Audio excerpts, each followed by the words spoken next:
4월 2일 목요일 사순절 32번째 날 아침 묵상입니다. 오늘 함께 나눌 말씀은 신명기 4장 15절에서부터 24절까지의 말씀입니다. 23절과 24절의 말씀을 함께 읽겠습니다. 너희는 스스로 삼가 너희의 하나님 여호와께서 너희와 세우신 언약을 잊지 말고 내 하나님 여호와께서 금하신 어떤 형상의 우상도 조각하지 말라.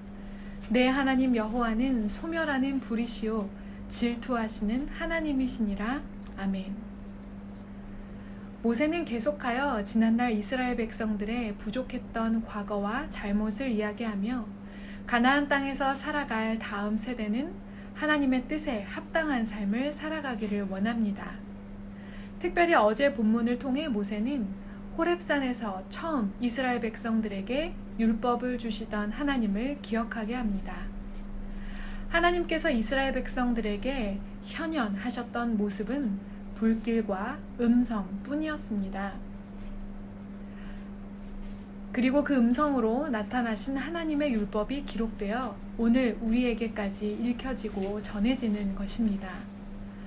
따라서 하나님의 뜻과 마음을 가장 잘 아는 것은 기록된 하나님의 말씀을 읽는 것입니다.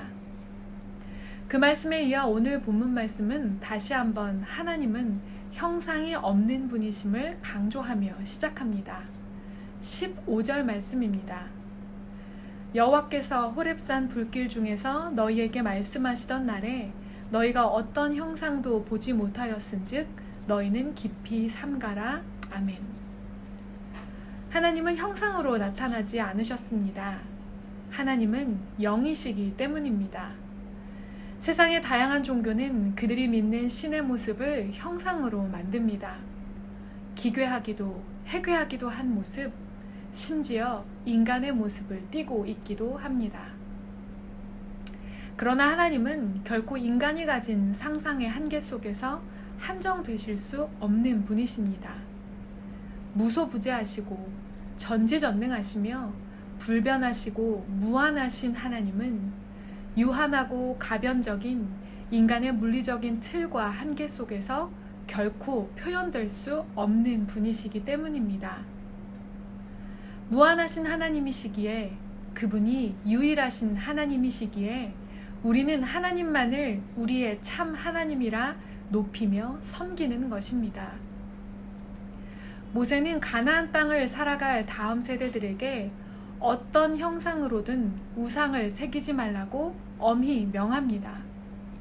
남자의 형상이든 여자의 형상이든 땅 위의 어떤 짐승의 형상이든 날개 가진 새의 형상이든 어떤 곤충의 형상이든 물속에 있는 어떤 물고기의 형상이든 만들지 말라 명합니다.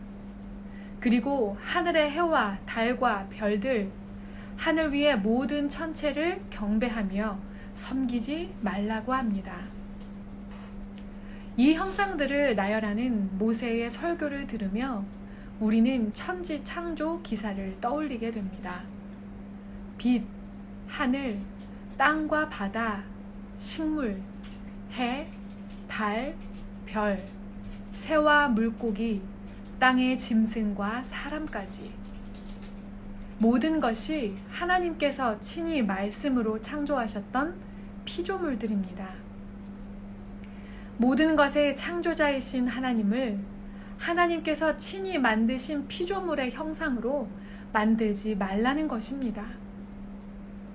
실제로 당시 애굽과 가나안의 이방 민족들은 다양한 신의 형상을 다양한 형태의 생물로 만들어 두고 섬겼습니다.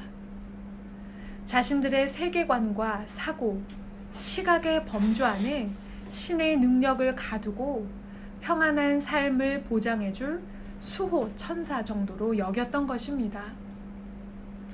이스라엘 백성들이 절대 물들고 따르지 말아야 할 잘못된 신앙의 모습이었습니다. 하나님께서 천지를 창조하시고 피조물들을 인간에게 허락하시며 명령하신 것은 무엇이었습니까? 그것은 정복하고 다스리라는 것이었습니다. 그것을 형상으로 새겨 그것을 섬기고 절하라는 것이 아니라 하나님의 피조물들을 하나님의 마음으로, 하나님의 방식으로 정복하고 다스리라 명령하셨습니다. 그런데 무지한 인간은 정복하고 다스려야 할 대상을 형상을 만들어 숭배하고 있었던 것입니다. 그렇다면 오늘날 우리가 형상으로 만들어 섬기고 있는 것은 무엇입니까? 물질, 인간관계, 성공, 명예, 권력, 안락한 삶. 이 모든 것들은 하나님의 창조 질서에 속한 것들입니다. 하나님께서는 이 창조 질서에 속한 것들을 우리에게 허락하셨습니다. 우리가 하나님의 방식과 하나님의 질서로 다스리기를 원하셨습니다. 그러나 어느새 우리의 삶은 다스리고 정복해야 할 물질, 성공, 인간관계, 명예와 권력 앞에 쩔쩔매며 그것을 숭배하고 섬기며 살고 있습니다. 정복하고 다스리라는 하나님의 명령에서 한참 어긋나 있습니다.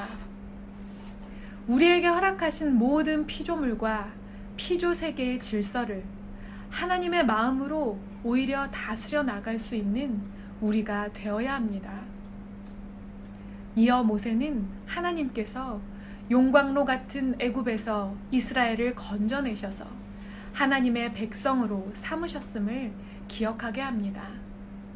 그리고 약속의 땅 가나안을 차지할 다음 세대에게 하나님의 언약을 잊지 말고 반드시 지키라고, 어떤 형상의 우상도 만들지 말라고 합니다.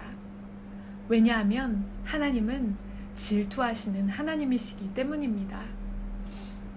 질투는 뜨거운 애정과 동전의 양면을 이룹니다. 무언가를 열렬히 사랑할 때 우리는 질투를 느끼기 때문입니다.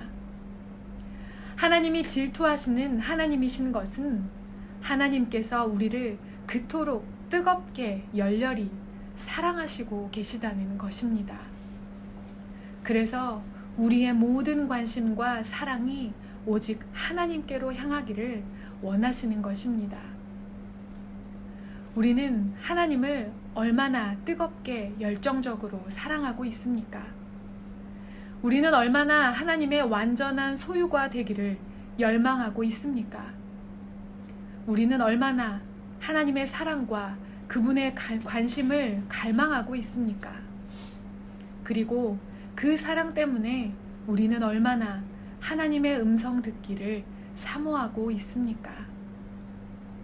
질투하실 만큼 우리를 열렬히 사랑하시는 그 하나님의 사랑 앞에, 우리가 정복하고 다스려야 할 세상의 질서 앞에 굴복하고 있지는 않는지 돌아보기 원합니다. 눈에 보이는 것에 쩔쩔매며 쫓는 삶을 사느라 모든 것의 창조자이자 내 삶의 참된 인도자이신 하나님의 소유가 되기를 포기하지 않는 우리가 되기를 원합니다. 오늘도 하나님만을 참 하나님으로 인정하고 섬기는 믿음의 삶이 되기를 주님의 이름으로 축복합니다. 함께 기도하겠습니다. 하나님, 감사합니다. 하나님은 영이시기에 어떤 세상의 형상으로도 하나님의 사랑을, 하나님의 모습을 담아낼 수 없습니다. 그런데 우리는 세상을 살아가는 동안 눈에 보이는 것들에 절망하고 눈에 보이는 것을 쫓느라 하나님을 참 하나님으로, 하나님을 참된 내 삶의 주인으로 인정하지 못할 때가 많음을 주님 앞에 고백합니다.